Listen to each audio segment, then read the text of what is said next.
Welcome back everyone, NetZeroTv. My name is Kylie. We're here in Salon Glow in Valencia, California. Back with my lovely model Cindy. Today I'm going to show you how to do an easy 9-strand braid, but doing it yourself. I know that those are really all the rage on Pinterest right now, on celebrities, those really complicated braids.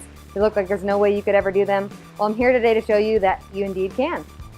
So I'm going to start with use a paddle brush, a comb, some clips, and some clear rubber bands.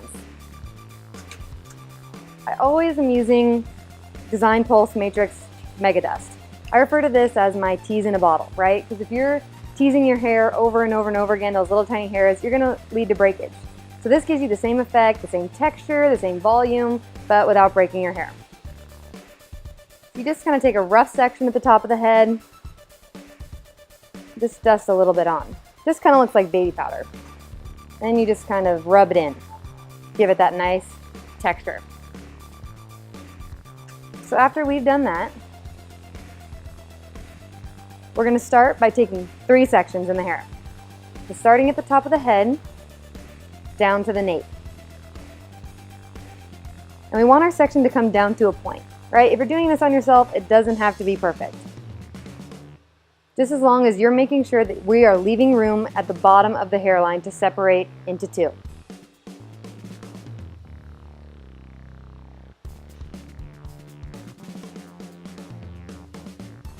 Now that we have our middle section, we're going to take it and clip it out of the way. We're going to divide the last 2 sections into 2. You want to make sure that you have about 1 inch to 1.5 inches. No more, no less than 1 inch. So we're going to start by taking our first section. Start on either side. Now when you're braiding this, you're going to want to braid just a regular 3-strand braid. No French, just straight to the other side.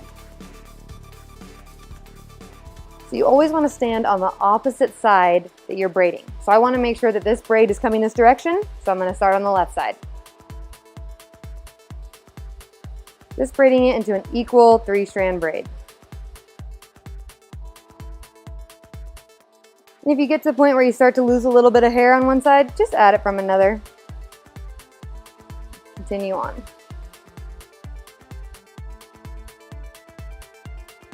You can either clip this section or you can rubber band it. Just make sure if you rubber band it, you leave it a little bit looser because you're going to be taking it out later. And now we're going to do the next side. So again, just brushing it with our fingers. You know, we like a little bit of that texture in there.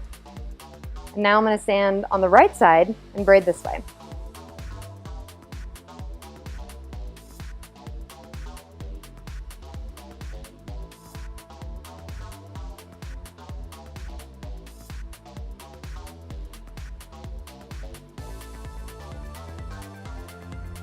Easy so far, yeah?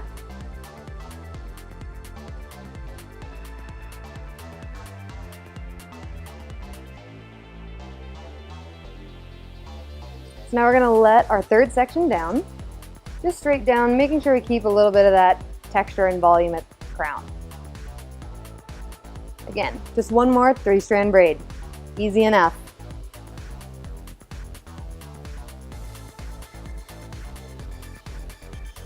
And this braid we want to kind of bring a little bit lower, right? So we want to bring it close to where the other 2 braids have started.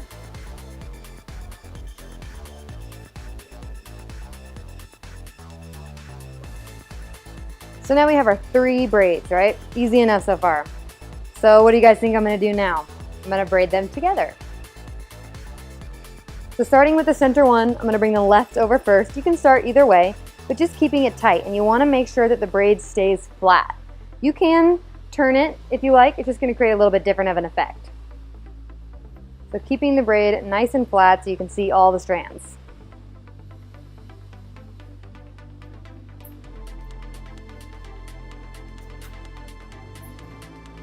And there go our clips in perfect time.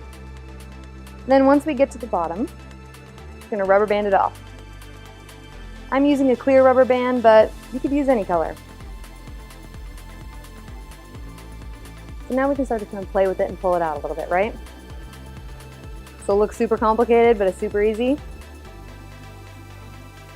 And then as you turn her again, just start to take a little bit of pieces out, you know. I like everything to be a little bit textured. If you like it cleaner, you can totally keep it sleeker. Maybe we angle it to the side. What do you think? You love it? I love it. Thank you so much for joining us at NetZeroTv, and I'll see you next week.